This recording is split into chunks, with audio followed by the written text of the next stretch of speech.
Hi everyone, welcome to week 8 already of Discovering Science. It's so hard to believe how quickly a teaching period flies. I think that when it's designed, when your life's chunked into 12 weeks and they're sort of 6-week blocks, time does seem to go a little bit quickly.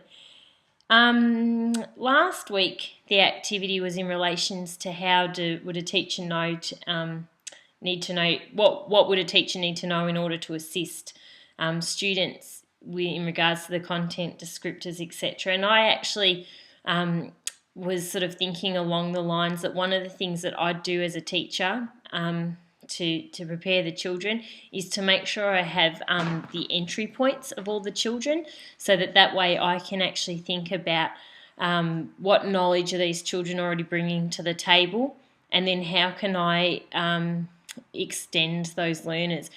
Through knowing what the children already know, you actually also start to pick up on the children who may not be engaged with the topic, and that way you can try and have some enabling prompts ready in order to be able to get their interest, as sometimes that is really the key to actually whether or not they're going to be able to achieve the content descriptor that you're aiming, or that's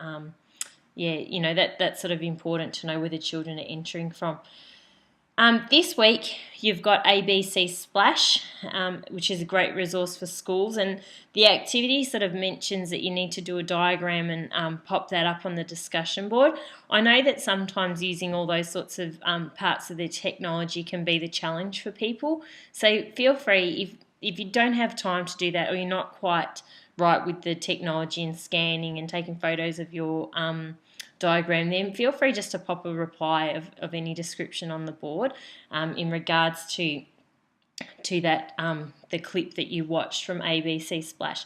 ABC Splash is actually a really good resource for the classroom. So if anything, once you get on there, you might start off with this clip, but then you might also explore it as a resource as well. And also think about, when you're doing this activity, as to could you use this activity for your assessment. It might be possible that is what you might be able to do with it. If you are looking to try and get ahead with this, you might try to complete the task by Wednesday, the map or the diagram or the visual, and post it up on the board so that then other people can join in. Sometimes all it takes is 1 or 2 people. I know this week some people had trouble with the MP3 getting them to upload, so don't worry about all those sorts of little bits and pieces. Just do your best and pop up any reply. For those of you that are on prac, I do hope you're enjoying yourselves. If you've had a chance to test out something that we've covered in the unit, then please share that on the discussion board as well. Don't feel pressured that you have to just reply to this week's task. Just start a thread, and in week 8 or something, just saying, this week on prac I got to do XYZ. If you see a great science experiment or activity being implemented in a classroom, you might want to share that with everyone as well, because all the great ideas that teachers have in the world, it's always nice to share them. Anyway, I do hope you have a great week, everyone. Week 8 already, and I'll see you at the end of the week, ready for week 9, I guess. And I'll chat with you on the board. Okay, take care. Bye.